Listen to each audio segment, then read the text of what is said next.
In Gaza, the animals have nowhere to hide from what has already destroyed everything else.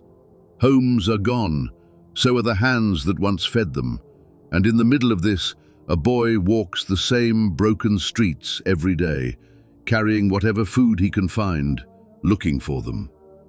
His days are already fully occupied, going to his destroyed school if it's open, water bottles to carry because if he doesn't, his siblings won't even have a sip of water to drink. Firewood to gather so his mother can cook something out of almost nothing. He has watched his neighborhood turn into rubble. He has lost friends. He has lost family members, not once in a single tragedy, but again and again, every time the so-called ceasefire breaks and the strikes return. His childhood, by every measure, has already been taken from him.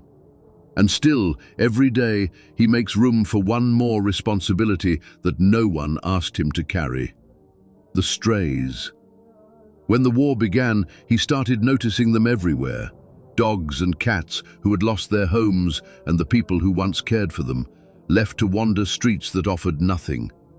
Food had become nearly impossible to find, even for people. But he noticed the animals struggling in silence, unable to ask for help, unable to tell anyone they were hungry or hurt. So he decided he would go looking for them anyway. It took time to convince his family. Their fear was reasonable. Nowhere in Gaza is safe, and every walk outside is a risk. But he was certain.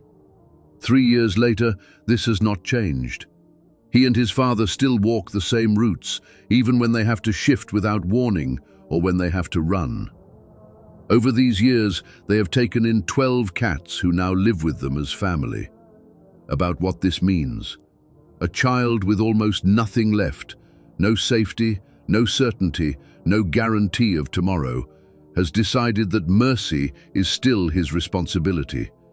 Not because anyone is watching, not because anyone will reward him for it, but because he has understood something that the world watching from a distance seems to have forgotten. That caring for another living being, even when your own life is falling apart, is not a distraction from survival. It is a way of surviving. This is not naivety. It is one of the oldest teachings in our beautiful religion. The Prophet ﷺ said, "There is a reward for kindness to every living creature." He, ﷺ, told the story of a man who gave water to a thirsty dog and was forgiven all his sins for it.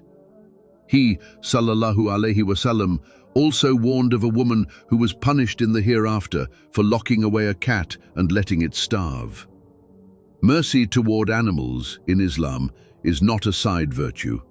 It is a measure of the heart. Allah says in the Quran, "There is no creature on the earth, nor a bird that flies with its wings, but that they are communities like you." Every animal wandering these ruins is, in the sight of God, a creature deserving of care, just as we are. Today, the people of Gaza have been left largely to their own fate. Ceasefires collapse, strikes return. Children bury classmates and relatives in the same week they are supposed to be learning arithmetic. And yet, in the middle of all of it, a boy has chosen not to let go of mercy. Not toward people who may return it, not toward a world that is watching, but toward creatures who cannot even say, "Thank you."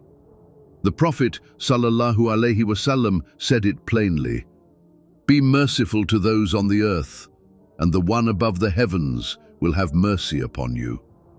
Perhaps this is why his story matters, not because it fixes anything, but because it reminds us, while the world hesitates to show mercy to Gaza, a child inside it refuses to stop showing mercy to anything at all. If mercy can survive here, in the middle of all this, what excuse do the rest of us have? May Allah have mercy upon the Gazans. May Allah end the pain and suffering of the Ummah. Aamin.